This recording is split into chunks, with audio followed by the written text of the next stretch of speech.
Welcome, ladies and gentlemen, to another episode of Capital City Sports. My name is Ethan Styll, and we've got a lot to go over this week, so let's get right into it.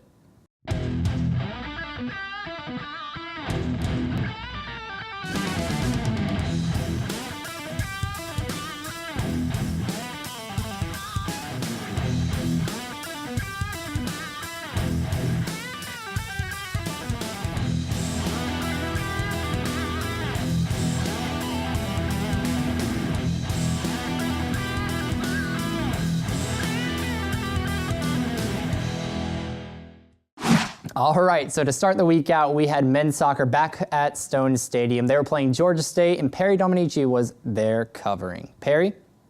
Thanks, Ethan. The Gamecocks were able to hold on to a slim 1-0 lead thanks to a late second-half goal, propelling them to their second straight win over Georgia State and the Reds. The Gamecocks appeared to take the early lead, but the chance was negated by an offsides call.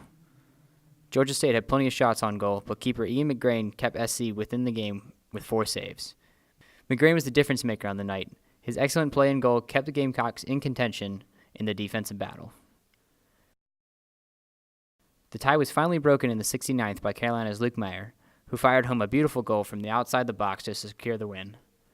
South Carolina will return to Stone Stadium Friday night to take on UAB. With Capital City Sports, I'm Perry Dominici. Back to you, Ethan. Staying on the pitch, our women's soccer team was playing Texas A&M on Thursday in an SEC matchup for their final game of the season. Let's go to Dylan. Thanks, Ethan. On a frigid night here at Columbia, South Carolina, the Gamecocks took on the Texas A&M Aggies. The Aggies were able to weather the elements and get the win in overtime. Coming into the game, these SEC powerhouses have had great seasons. The 15th-ranked Aggies and the 14th-ranked Gamecocks sit high up in the conference standings. Right off the bat, the Gamecocks came out aggressive, working for good looks or close around the penalty box. Some nice footwork from Luciana Zula leads to another shot on goal, but the Aggies will respond with some aggressive offense of their own. But the reliable Michaela Krasowski stops that attempt. A direct free kick gives the Aggies another shot of getting the ball past Krasowski, but they cannot capitalize. In the second half, Lauren Chang has an open look, but it just appears she could not get all her power behind that shot. The Gamecocks then look to try a long cross, but the ball could not find its way into the near post. The open minutes of overtime, it looks like A&M is going to end the game, but another great save from Krasowski keeps hope alive for the Gamecocks.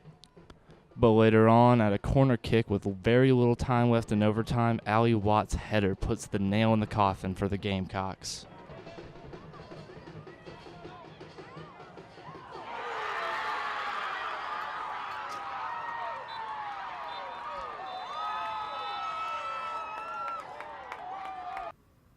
The Aggies and Gamecocks hope to learn from this game as they prepare for the SEC tournament.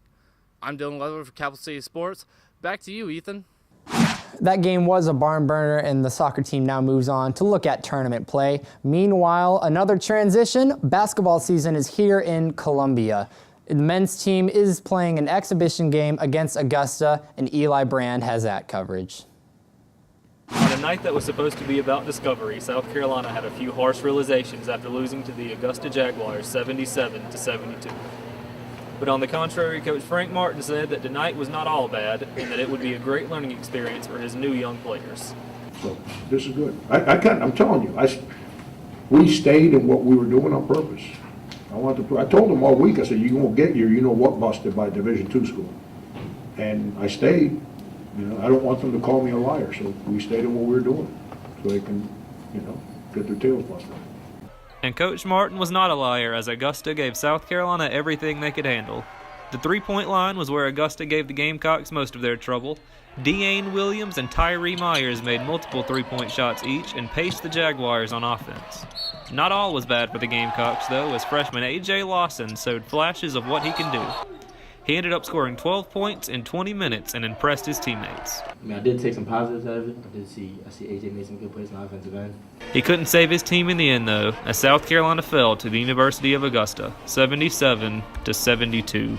It was a tough start to the season, but after all, in exhibition games, the wins and losses don't count. South Carolina will start their season for real on Tuesday, November 6th against the USC Upstate Spartans. For Capital City Sports, I'm Eli Brand. And lastly, it was Saturday in South Carolina, which means our Gamecock football team was back, this time taking on Tennessee. Dylan Clark was in Williams-Brice. Thanks, Ethan. Tonight from Williams-Brice Stadium, the Gamecocks make their prime-time appearance in a 27-24 victory over the Tennessee Volunteers. In their first game since the bye week, USC looks to bounce back after a loss to Texas A&M 2 weeks ago. Late in the second quarter, a 6-yard touchdown pass to Jawan Jennings gave Tennessee a 14-3 lead. Less than 2 minutes later, Jake Bentley would find Deebo Samuel open in the corner, and a beautiful one-handed catch would bring the Gamecocks within one score.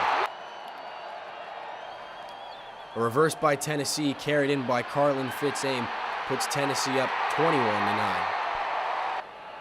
Rico Dowdle would bring some hope to the Gamecocks sideline as he goes airborne for the touchdown, making the score 24-16. At the end of the third quarter, Brian Edwards reels in a 73-yard pass from Jake Bentley, career highs for both of them. That would bring the Gamecocks right up to the goal line. Tyson Williams receiving the toss from Jake Bentley would make it 24-22.